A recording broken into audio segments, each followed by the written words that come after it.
Good evening, everybody. Welcome and thank you so much for joining us this evening. My name is Barbara Alvarado and I'm the current chair for the San Jose State University Society of American Archivists Student Chapter. Before we get started, I wanted to go through a couple housekeeping rules. If you could please ensure that you remain muted and your video is also muted to avoid any interruptions throughout the presentation. We would really appreciate it. Additionally, if you have any questions or comments about the presentation, please feel free to put those in the chat. We're going to be monitoring the chat throughout the presentation. And at the end, we will, if we have time, we will have a Q&A session. Again, thank you so much for joining us. And without further ado, I'm going to hand it over to our Vice Chair, Jenny Galipo. Hi, everyone. I'm Jenny. Thanks for being here tonight. And I'm very excited to introduce our guest speaker for tonight. So I'll go ahead and read the bio that he provided to us. So Alex Soto is the director of the Labriola National American Indian Data Center at Arizona State University Library. Under his leadership, the Labriola Center has implemented culturally informed library research, support services, and Indigenized ASU's community-driven archives initiative for tribal communities. Alex's journey to librarianship comes after years of success as a touring hip-hop musician, educator, and activist. During grad school, Alex realized the importance of information literacy within tribal communities and the role of reparative archives in strengthening Indigenous sovereignty. Recently, Alex co-authored ASU's library's first land acknowledgement statement. Alex believes Indigenous librarianship synthesizes his creative, cultural, and professional backgrounds, as well as his commitment to, sorry, the subtitles are blocking the very bottom of this paragraph. Oh, I could move these. Okay. Sorry about that, Alex. As well as his commitment to Indigenous self-determination. And so from here, I'll pass the mic over to Alex. Hello, greetings. I know Zoom's always interesting with stuff, no worries. And so on that note, I am gonna share my screen before I introduce myself. Let me just bring up what I have, if I can find it. All these different options, I believe here it is. Oh, that's not it, is it? No, sorry. Give me 1 second. But Sure. Sorry about that. We all rehearsed this well before we got on, people, so our bad. So there it is. Do you see it? We could see it. Cool. All right, so Skukdash, Anya Anap Chugi, Alex Soto, Anya Anap Object, Owasik, Tohono O'odham Object. Greetings, my name is Alex Soto. I'm originally from the Tohono O'odham Nation, from the community cells. Since this is mainly an audience from California, the Tohono O'odham Nation is actually about 40 miles west of what is now Tucson, Arizona. Our reservation is it's the size of Connecticut, roughly. And we also roughly straddle about 78 miles of the so-called US-Mexico border.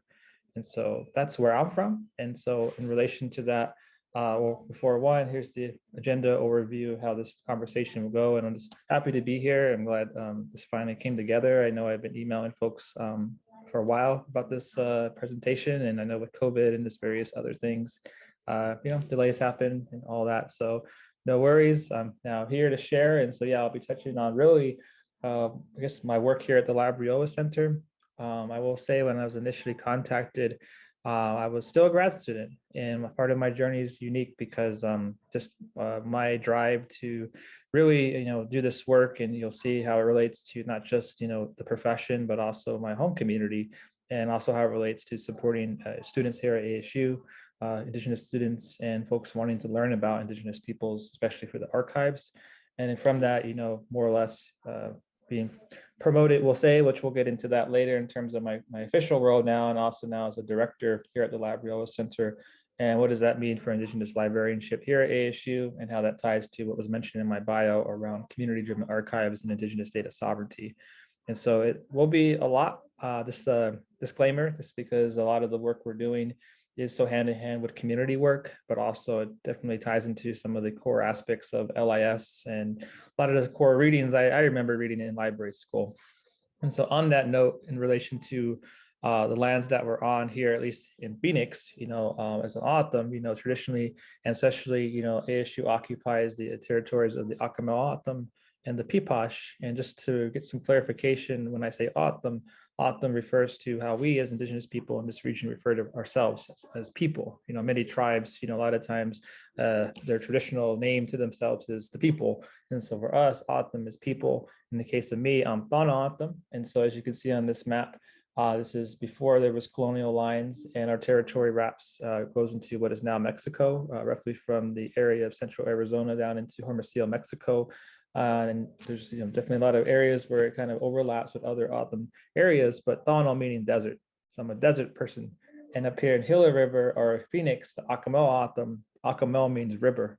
So the river people, and that's more or less the area on top, which would be the Phoenix area, a little south a bit, Phoenix Metro and beyond. And so they're river people, and that's where the Arizona State University is at.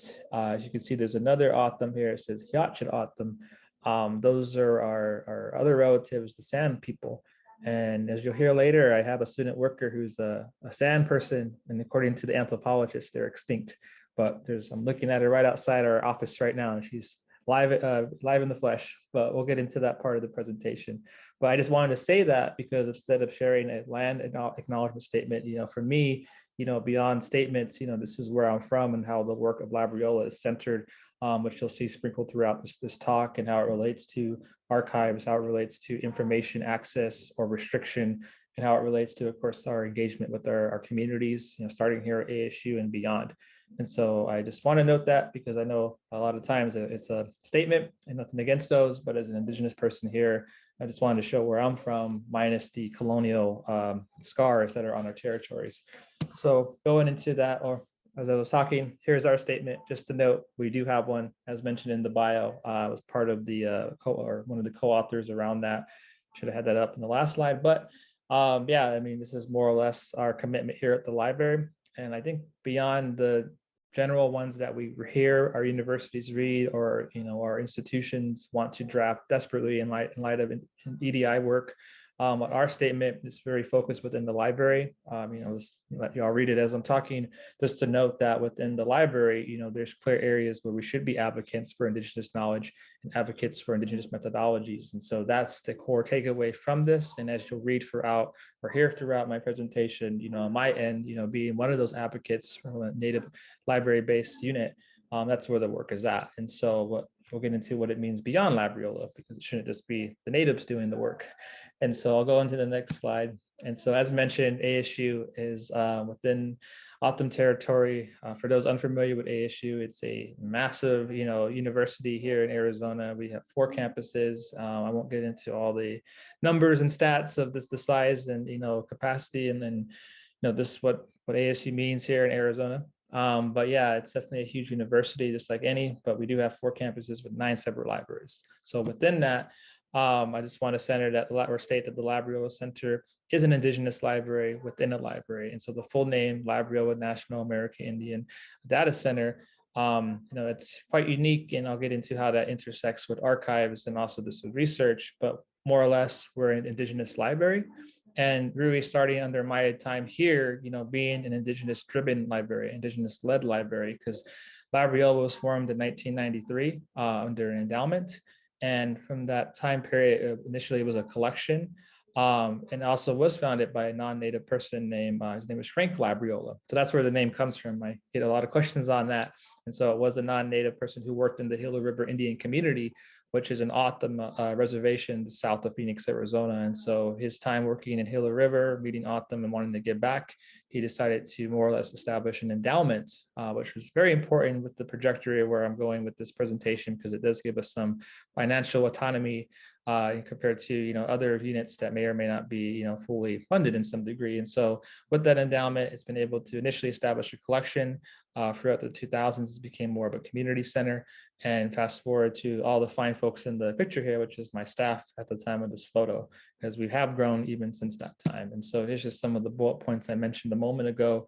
And yes, our primary purpose, and coming from a collections or a book-related collection, it transformed more to a center. Within that, of course, our collection scope also expanded to include more manuscript archival collections, which I'll detail in a moment. But really, as a unit within the library, more or less being front-facing to serve Native users and all scholars doing research on Native people, the Labriola Center is a library in a library. And as you'll hear throughout, all the core areas that any library needs, especially within an archival unit, within any kind of academic library setting, that's what Labriola also needs, because we need Indigenous perspective, Indigenous eyes, Indigenous understandings in a lot of these topics in relation to, collection development or care practices, or in the case of reference mediation and database searching, all these different things, Indigenous people are needed in these spaces. And so Labriola has been at least the foundation of that. And you'll see throughout how that's slowly being operationalized and fully supported after 28 years. And so, but yeah, this is a picture of an event we did right before COVID. And we do have two branches, one on the, of course, main campus of Tempe here at ASU, and also the West Campus. But going to the next slide just to get some visuals, context. And the reason I share this, the environment we're in is, with Native knowledge, it's not just something to speak on one aspect of it. It's really an environment, it's really all the settings and the landscape and all those dynamics and considerations or space that can cultivate Indigenous knowledge. And so, of course, space being very important for any community, but especially a Native community trying to now navigate Western knowledge in a institution, to be honest, was never built for us. And so this is just some pictures from the Hayden Library. We do have a separate area for more research consultation, which is actually where I'm sitting right now. And also, just to note, there's a lot of changes happening around space that I'll be happy to share in the years to come. That will be an awesome, example of what an institution can be when they support these spaces, in full capacity. But for now, this is what we're working with to be continued on that.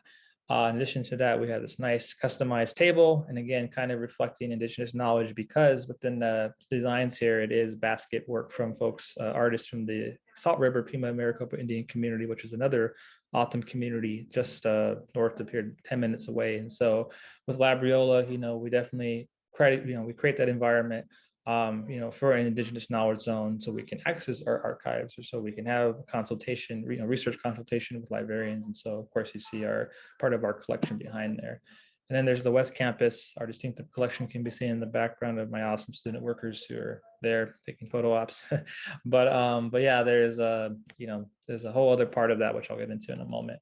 And so again, just to share, with our work at Labriola, it comes in all aspects. And so we do have OpenStax, which I know in the case of SAA, we're talking about archives, but within that access point, there's folks who are going to need the books, and also to have a space knowing that there's curation, a commitment to curation beyond primary resources, but also ways that our students interact and engage. And so I just wanted to give a quick overview of what that looks like.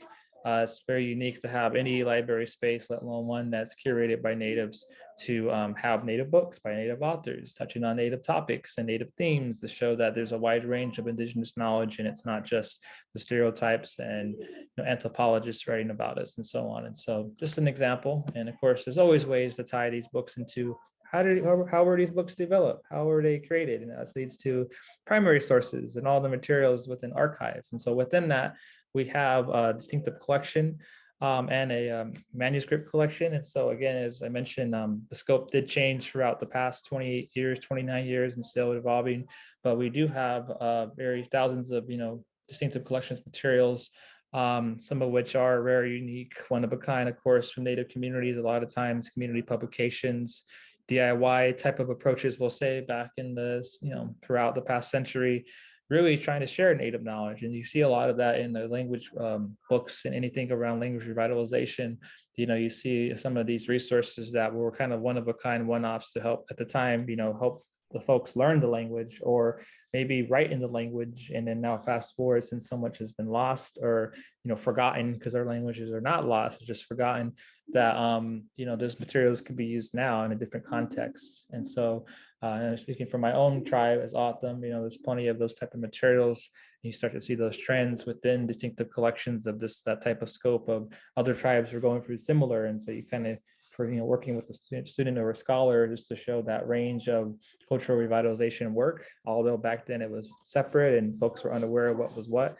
They're all working towards, maintaining our culture. And so within the distinctive collections, there's a lot of material focused on that, along with just general things. And I'll get into it later in terms of scope, how that's evolving now, because now that we have Native librarians, Native curators, we do have different views of what curation looks like, especially around traditional knowledge, because it doesn't just pertain to archival material, which I know there's the protocols for Native American archival materials, which is crucial on that side of the information spectrum, but also it's just as important in what was then documented in a book that was published that some would say is open access because it's in a book, but was there any consent to use those images, imagery and so on. And so kind of all relates, as we know, but I just wanted to note that. So that's on the distinctive collection side. Of course, we have manuscript collections, which I'll share in a moment, the range of them. And then, of course, lovely ephemera, which tends to be all over the place. As we all know, we, especially back in the day with collections, everything was kept, in some for better or worse, depending on your capacity or your former curator's scope. And so notable archival collections we have, I'm sure if those on this call are familiar with Simon Ortiz. If not, he's, a renowned Indigenous scholar, poet, author. Look him up. Man of many accolades, also a Regents professor here at ASU, and a huge supporter of the Labriola. We do have a speaker event that we work with him, or in his honor, that Labriola oversees. And just to know, just to see, who he is within the record, on top of my head, from what I recall, his collection is like 80 plus boxes. It's one of those larger ones, because you look up his finding aid, this man has done a lot of work and he wanted to give back. And he also recognized the importance of libraries and archives within Labriola. So that's one of our collections. Another one's Peterson Zaw. Those unfamiliar with him, he's a man of many titles, but notably he was the Navajo Nation president for 10, 15 years. I forget, I'm not Dene, so pardon my lack of knowledge on that, but he's politician, tribal leader, and also at the end of his professional career was one of the first Native advocates here within ASU to push Native education. So of course, that's a notable collection, just showing the work he did to establish, help establish the framework we have here at ASU around Native education, and why ASU has such a robust, such a growing, such an expanding size of Native students here and scholars. And just to note, off the top of my head, last numbers I checked, we're reaching about 3,800 Native students throughout the 4 campuses, and also we have 60 Native faculty members, and two of which are Native librarians, myself and our new curator, which I'll share. So that's pretty great. Not many institutions you have one, let alone 2 or 3. And so we definitely have a unique history here, and some of that history can be seen in this collection, is what I'm getting at. And so there's that, along with other ones. I mean, of course, the list goes on with things that I can share later and finding a link, but these are just prevalent here. And this is what was collected before my time, because, I've been in this capacity since 2019. But yeah, that's part of the Labriola Center archival collections. And again, just noting some ephemera and just showing what does that mean, what does that look like, and then also noting that it is O'odham related, because back to the beginning of this talk with the O'odham emphasis on where we're at, these are materials that are, that come up, these are requests that come up around what students need and how they use our information and so on. And so, for example, just a note on the right-hand side, there's a picture of a Salt River tribal government document around economic development that was in conjunction with the state, I believe, at the time. And that line right there, it says north, it says Pima Road. That whole area is a freeway now. And so for those, ever in the Phoenix area, you see the reservation kind of cut in the middle of the city. It's because of that, because they built a freeway. And so those conversations come up about land encroachment and colonization nowadays. And so resources like this are key to show students perspective and just bare minimum a picture of what it used to look like, which I'll get into more later around Indigenous community memory and how that's not as prominent compared to more of a Western perspective on it. But yeah, of course, the Ephemera is always great. It has gems like this. And so, yeah, I just wanted to show some of those. So to that point now with, I guess what I want to share is, with our engagement now, myself being in this position now for almost, or within Labriola for at least 2.5 years, and now most recently as a director, is to recognize it's one thing to have information and have archives and have books and have information, but how are we engaging our communities with this information? And, what steps we need to take to really meet folks where they're at and also provide a critical learning space. Because to be Indigenous, you have to be quote unquote woke before it was cool to be woke. And, this having that understanding of, all the factors, that have impacted us to even be here today. There's a combination of, activism in many ways just to be here and even be on this stage right now, sharing who I am as an Indigenous person, but also the resiliency around, that it's not just doom and gloom. It's also our culture and, who we are. And this, it can be seen in our literature, it can be seen in our books, it can be seen in our archives, it can be seen in our engagements. And so, this is just an example of some book displays, ways to engage those conversations from my student workers, which I'll share more in a bit. But, our student team has been able to pick up this fight, we'll say, and share it in their ways, because this was all student curated, and then how it links to library guides that link them to archival material and ephemera and so on. So it all relates back to why our library is there, especially in an academic setting. And so, as mentioned again with the engagement, it's I guess what I'm trying to share. And I know a lot of times when we talk about archives, it's more on the back end, right? It's more of the the scholarship side of it. But what does that mean if you don't even know, if folks don't know who you are and what you have and how you share what information you have without trust?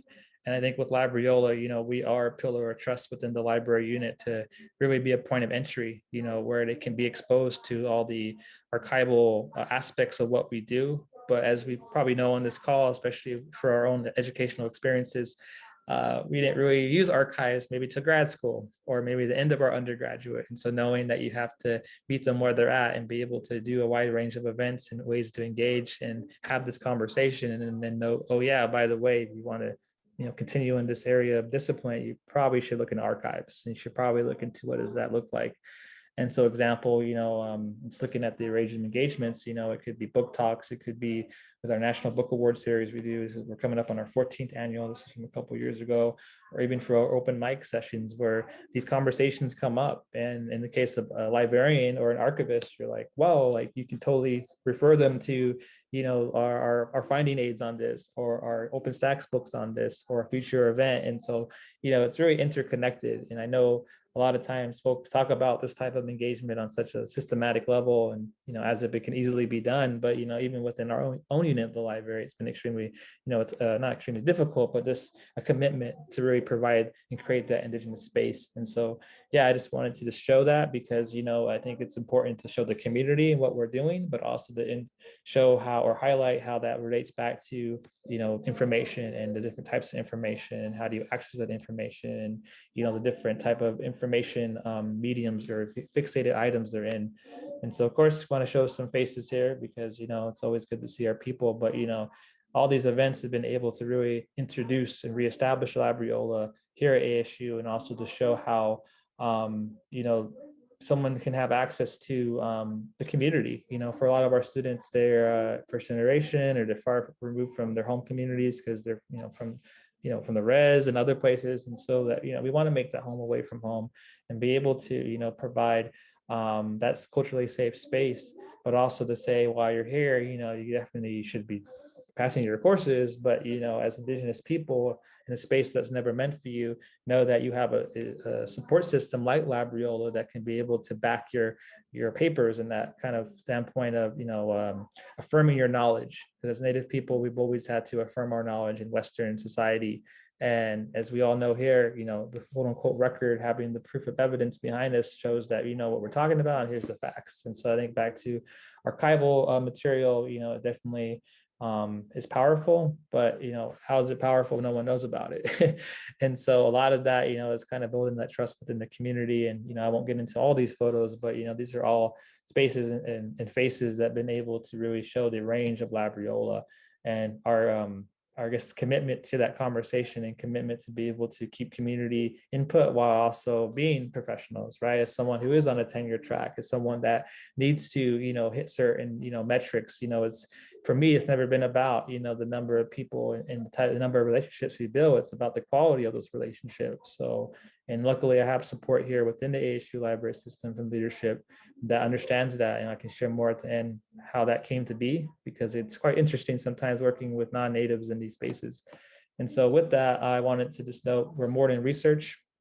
And this is something that starts from the standpoint of someone doing a lit review for a period, their dissertation or theses, to know that now with that said, we definitely have to navigate these resources that weren't for us, or, thought that were not with us in mind. And so in many ways, how to decolonize these services and these resources. And so, myself, putting on my librarian hat here, the database side, and know that whether it's a database such as ProQuest or EBSCO, or a finding aid using Library Congress subject headings, our knowledge has been indexed and labeled in ways that don't truly reflect who we are as Native people. And that can be seen on general pan-Indigenous names such as, Native American or American Indian, or, First Nations and so on, or it could be our tribal names. Because as O'odham, that's, like I said in the beginning, I'm O'odham, Tohono O'odham, the people. But if you look in the record historically, we're Papago Indians or Pima Indians and so on.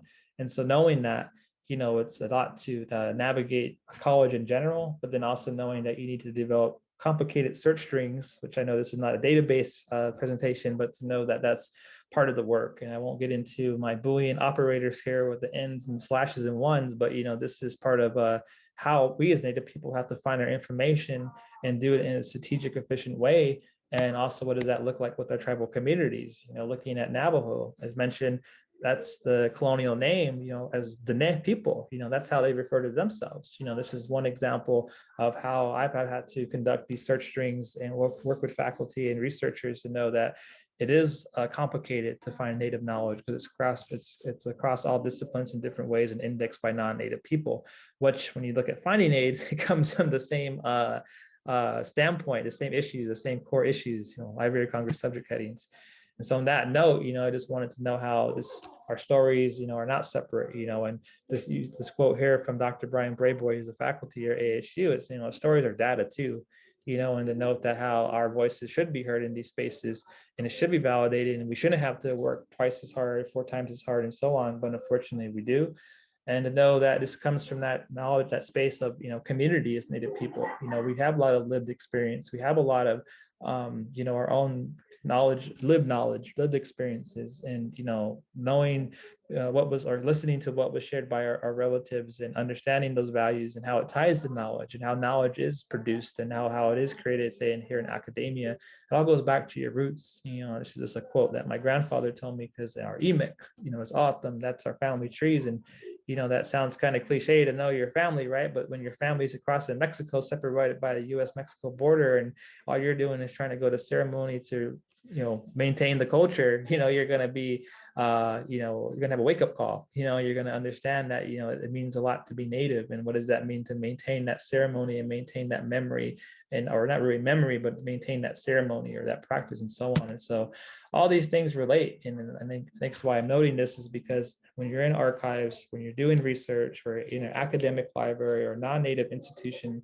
us as Native people have always had to unsettle the evidence. And this is from a phenomenal article. I'm not sure if you're familiar with this author or scholar, Dr. Maria Montenegro. It's like when I read this in grad school, I was like, man, this is synthesizing everything, and that comes from my activist background as someone who's before librarianship, which I'll share more maybe in the Q&A. It's like, I was, from a position of a community organizer, trying to share information, or when I was an MC and a rapper, I was sharing information, and to know it was always in constant flux with trying to unsettle information that was not truly accurate about Native people. The fact that I have to explain O'odham, sometimes I get frustrated, because I'm like, why do I have to break your colonial mind state that I'm Pima, Papago, and so on? And so in many ways, archives are the root of it, because they are the foundation of the primary source, right? To be able to truly challenge these narratives and challenge these records. But I think we fast forward now into my time period, as someone coming from a music background, activist background, raised from, more or less traditional family members and so on, knowing that, wait a minute, this all kind of ties to, my time now in the library, seeing what's there and also recognizing what's not there, how there's a need for community archiving. And that's how that part of my story comes into play, meeting phenomenal or, awesome, friends along the way, such as Nancy Godoy, who's the Chicano archivist here at ASU Library, or Jessica Salo, who's the now the Black archivist of Black Collection and part of the community-driven archives team here at ASU, to meet them during grad school. And at a time when I was trying to find where I fit, in life in terms of my career aspirations and what I wanted to do, meeting folks who got it, who understood, like everything you experience, especially with libraries, is valid, and also knowing that there's some proactive steps to unsettle the record, right, or whatever, put forth our narratives, our voice. And so with that, from my perspective, whether that's what my grandpa told me, or to academics like you saw a moment ago, to me that's culture keeping. And so that really led to my journey now around community-driven archives, and how working with my colleague Nancy Godoy, who's now the director of community-driven archives, we work in tandem. Her office is right downstairs from where I'm at, to know that there's a way, an outlet to be able to have a community-driven methodology here at ASU around archives, and knowing that the profession unfortunately has not been friendly toward Black, Indigenous, people of color communities, BIPOC communities, and knowing that we all need to really, from a BIPOC standpoint, or non quote unquote professional standpoint, be able to challenge those narratives through approaches like CDA.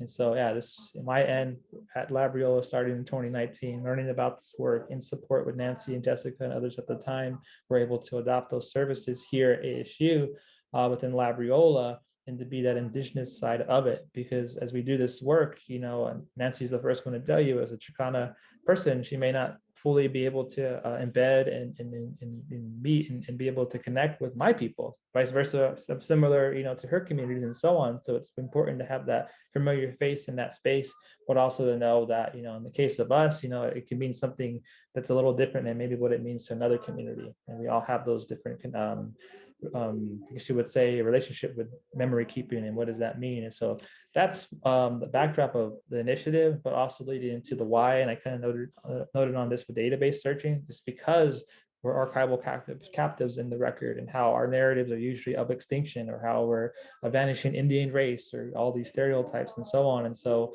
I use this photo mainly to highlight, because it comes from the Library of Congress, and to show, what was associated with the subject headings, and also this description that, I mentioned earlier, Pima Key, Pima here, meaning the colonial word when, I guess you would say, Spanish folks, conquistadors, first met the O'odham back in the late 1500s. Just like any other class of cultures, folks have never seen each other, Spanish talking to O'odham in Spanish, and the O'odham talking in O'odham. So when the O'odham were more or less saying, in our language, Piamach, that means I don't know what you're saying, kind of, and I'm sure they were saying that to the Spanish folks that were like talking Spanish, and somehow Piamach translates now, or to them it was interpreted as, oh, that's the name of the tribe, Pima, or Pimaria. If you get into those records from that time, or kind of Spanish variations of the word, and now English, Pima became our name somehow. And so when I see this, granted, I know what it means, and I'm empowered enough to know, or kind of see between the lines. But if you're a young person, who has, maybe limited contact to their connection to their culture, or maybe you're, you don't have elders in your family or community, people are going to say I'm Pima. Like, unfortunately, I met many people on my journey, young people, even people my age, that they don't even know what it means to say Akamo'atam, that they're river people. Or even then with my own tribe as Tohono O'odham, we were called Papago by the Spanish. And that's a longer story how that name came to be, but more or less it translated to bean eaters, because there's some words that sound like Papago in our language. And so I'm a bean eater, apparently, which, that could be derogatory in itself, but we have damn good beans. But, it's just like, you're using your knowledge systems to dictate who we are as people, and that can have drastic and dehumanizing ramifications down the road. And so when we get to archives and we get into Native knowledge now, it's like, this is where we have to, as Indigenous librarians and archivists, unsettle this. We have to be able to proactively be able to have that 101 debunking, decolonizing session, which we have it through research consultation with database searching, or folks looking through, or ask an archivist ticketing system, wanting to find information. And we have to do this 101 in a concise way because, they're obviously a deadline too, but it's just that type of work. And so the collections were truly, we'll say described and managed in a way with Indigenous, decolonization in mind, be a little easier for someone like me because of our memory as Indigenous people and what does it mean to our indigeneity. And so, as mentioned throughout, there's this clash of cultures here. And so when we get into archives, the community-driven approach has been a point of intervention because the old way hasn't worked. I read all those papers in grad school myself of how archival practice came to be throughout Europe and 1700s, 1800s, and so on, going into this past century. And I understand it to a degree with how they viewed knowledge and record management, but also in terms of Native people, it does not fully capture who we are because one, we're an oral history-based culture, and two, it's not just in the physical world. And so when we get into, addressing that general clash that I believe we're all aware of, especially, talking about Indigenous methodologies and research, it's one thing to say it's another thing to then say it's still happening now. But instead of, looking at our oral history in a certain limelight or looking at our sacred items and objects and things that folks would, view as quote unquote traditional, because it contains that memory and that knowledge and that prayer. Now it's in our photos, it's in our, this family albums and, audio recordings, from all the different formats that we could talk about throughout the decades, and know that there's so much power in that, so much culture in that when we do it. But then knowing that if these photos end up in the wrong hands or, get coerced in a way where it ends up in an institution that doesn't respect that, it has spiritual ramifications. And so, example, I show this photo here from one of my student workers who I'll share in a moment more. This is from a right after a blessing ceremony around the border issues. And this is literally the left-hand side is Mexico, right-hand side is the US. And just to show this is a very powerful photo. And to know that our people went to ceremony and are trying to take a stand. This is when everything was kind of going on with Trump. And, this has so much power and meaning, and how it needs to be properly described, properly, protected. And who knows what the supplemental oral history, type of other items related to this, because that's a whole other conversation with Mukatu, which I'll get into in a second. But, this to show that these photos have power, and how as Native people, we want to maintain that integrity of that power and that prayer.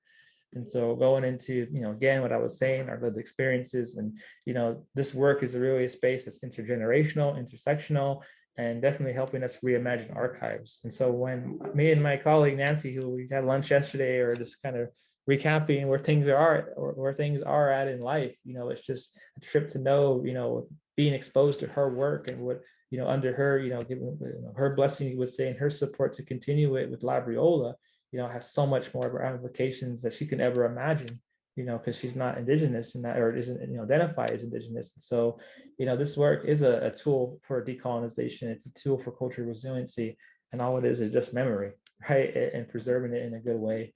And so with that, we built partnerships, been able to work with organizations here on campus or off campus, and our students to share this work. And this is just a photo from a community-driven archives workshop we did with youth out on the Salt River Reservation to also share that history at an earlier age, and get, exposed into that earlier. And so, of course, engagements, the work that we're doing, being able to connect it full circle, and also the, engage our student body. The events on the bottom were more internal here at ASU, because it's so interesting to see how much of LIS work, we'll say, can relate to programs like the American Indian Studies program, to show how that work, there's so many intersections, so many outlets that if you're an American Indian Studies major, you can say, hey, you can use LIS, or hey, you can use archives, or hey, you can use these, information channels. And so I'm an advocate for AIS to LIS. That's my bias, but it just shows that there's power there.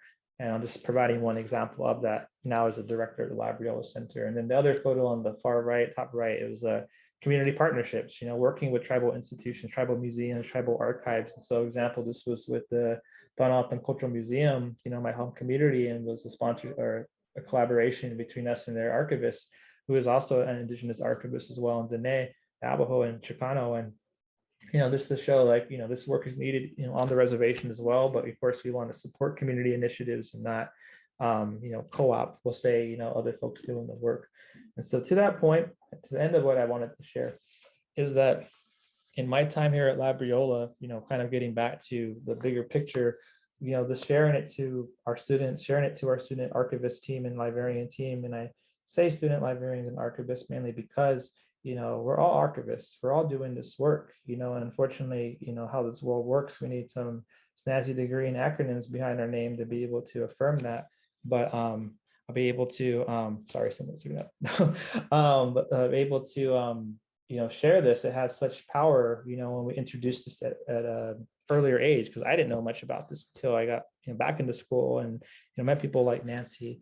But then knowing that the case of this picture here, from a magazine, from a native-based publication here at ASU, this is what it means to my student staff who's barely 20 in this photo, knowing that she's able to do this work in our home community of the Untitled Chapter. Like I said in the beginning of this talk, the Untitled Chapter are extinct in the eyes of the institution. Like, they're unrecognized tribe, but they're still here, and they are recognized in the degree because they were part of the Tohono O'odham Nation up to 2016, and due to tribal politics, their tribal district was dissolved, and so they're seeking federal recognition on their own. But within that process, they have a huge archive that they're working towards getting processed and using as a tool for their federal recognition, application. Knowing that archives are important. And then with my student worker here, Lourdes, she was able to more or less pick up the responsibility to be their community archivist. And so I just want to highlight her because knowing that she learned this from myself, folks like Nancy, the support system we have here at ASU, and outside of just the nature of archives and processing and having information on hand ready to go, this can mean a lot when they're going through the tribal recognition process because they know where to find their information and it's ready to go. And this is also not even including an oral history project that we got a grant for that's also going to share stories, these perspectives from the past 40, 50 years. And so, I note this, in the caption, it's able to be memory in action because it's not just a collection, right? It's not just archives. It's also a tool for self-determination. It's a tool for really Indigenous liberation in that sense, to be able to have the autonomy and sovereignty to assert that memory in a way that's going to defend your people. And so for them, that's where they're at in their struggle. But there's so much more, that's going to come beyond that. But again, it all goes back to unsettling that evidence because, it's just so frustrating to see the anthropologists and archaeologists take on this particular tribe, it's Yatchit, and knowing that they're still here and, they still get letters from the U.S. government to this day. So they're recognized, but they're unrecognized officially because they don't have tribal trust status. But to know that they are being marginalized and knowing that the archives and oral history tapes and so on are going to be a tool to really just grow that power to be a sovereign nation. And so with that said, from our end at Labriola, we're all for Indigenous archival practices because, within that work, it's with the Yatchit, they came to ASU initially. They wanted to maybe initially gift their material to us and let us do that session process and all the things we're all aware of. But after sharing our range or our perspective, which is, we want to be very clear that if we did that transfer, it's not going to be theirs anymore. It's going to be the Arizona Board of Regents. It's going to be under ASU's custodianship. And this is so, in essence, enact the protocols before they become the protocols is that we don't know what's in your collection. And based on what we heard, there could be a lot of culturally sensitive information. There could be a lot of this community sensitive information because of the political nature of your recognition. And so instead of saying as an institution, give me your stuff and we want to add it to develop our collections and scope, at my end as a director and as a librarian and a community archivist, it's like, no, we want to give you the range of options so you can best protect the integrity of your collection, your information, your knowledge. And so we're going to enact those protocols before we accession it and then have to do it reversed. Why would we do that when we can get ahead of this? And with that said, with our community-driven archives initiative, we're able to provide consultation. We're able to train student archivists like Lourdes and other staff who are helping on this project, where it may not be, officially Labriola ASU Library work, but we're empowering community to take action on their own. And of course, pick my brain as a director and pick Nancy's brain as a director of CDA, so how we can help you. And so with that, maybe it leads to a conversation that out of their, I'm just throwing numbers out there, but out of 90% of their collection is truly culturally sensitive and community-based, and that's fine. They build their own collection, and that's a whole other conversation for later, with my consultation work. But maybe that 10% might be relevant to have at ASU. So you're now giving them the opportunity to decide, compared to the other way around, which tends to be how the protocols are enacted, that we have to reach out to tribes and do repatriation and so on. And so we have those issues too, and I'm not going to share at this moment. I can share more in the Q&A if you like, about maybe material that shouldn't be here, because we all have material that shouldn't be in our institutions, but also know that there's opportunity around, say, Mukatu, to find a happy medium, find a way where maybe it makes sense to go to ASU for maybe a 5-year basis, 10-year basis, and be able to restrict protocols based on what the tribe wants. So that's an option we're looking into with the Untitled Chapter, because it would be important to have archives, primary sources about who they are, because they're supposedly extinct, at ASU, to say, well, hey, it's at an institution as well. And if you'd like to see the rest, contact us with our own tribal archive when they become a tribe, official federal recognized tribe. And so there's that. And then, Indigenous and care informed practices, like I was saying earlier, there's so much integrity and power in our material, and it's going to take us, really to have a deeper conversation, working with tribes to figure out how we can best steward their information. And so I'll briefly say this, because I know we're getting to about the end of this talk, but just to know how the protocols for Native American archival materials or Indigenous data sovereignty, to me, they're all the same. And it's funny, because as I was sharing this with one of my student workers, he's like, why are they separated? Our data and our stories are the same. Our stories are in archives. I get it. They're older, they're in tapes, they're whatever, but that's still data. Same thing with our current, side of the new Native scholars doing Native race research. That all those numbers, all that empirical research, observation is telling a story as well. And so unfortunately, the profession tends to divide it to protocols or data sovereignty and so on. But to me, it's all Indigenous governance of our information. And so here at Labriola, we uphold these principles, and in a positive, we'll get into the TK labels. I think we kind of passed time, but I'm sure you're all familiar with them, but this is something we want to implement. But with the path forward now, building a team, having more folks in this space to be able to enforce these protocols, to proactively be able to work with tribal communities, and you really have that capacity is starting now. I mean, as of Monday, I hired a new curator, a new librarian. Her expertise is everything I shared a moment or two ago. And so with someone on that end with collection, someone with the work I'm doing around more or less keeping the boat afloat with everything we're building, plus trying to just be a librarian, because I like to do that too, along with our own staff doing the engagements, we're able to create that visibility, but also that that culturally safe space, and also tool and space and empowerment for Native people here at ASU Library and the Labriola Center. And so, yeah, that could look like, getting back to the land, which I'll share more later. I think I kind of skip over this part. I apologize for that. But it really is about raising that critical consciousness, and we're able to reimagine how our information is stored and contained beyond Western mediums. And also to know that, this is the blueprint, hopefully, to work with tribal communities. For sure, we're going to be working with ASU students, ASU faculty, ASU stakeholders. But us at Labriola, to us, we want to build with our tribes that help build that awareness and capacity to do this on their own, because they're sovereign nations. And fortunately, sometimes tribal nations, may or may not have all the tools and the kits sometimes, but we're here. Someone like myself, my all Native Indigenous team that we're working through. So yeah, Indigenous libraries, archives, cultural resiliency. So I'll stop there. Great. Thank you so much, Alex, for contributing this presentation to SAASC. It looks like there's about, 8 minutes left for the Q&A. So just a little bit of time. And it looks like a couple questions have popped up. So I'll go ahead and read the first one to you. It's from Barbara, and it's what are some memorable research initiatives or projects that Labriola has provided assistance with? Say that one more time. Sure. Yeah, they're also, the questions are in the chat, and they're really easy to read at this point, if that's easier for you. Oh. Yeah. I see it. Okay. I would say the Untitled Chapter collaboration now. I just dropped a link of the article that I referenced, and there's been more updates since the time of the article.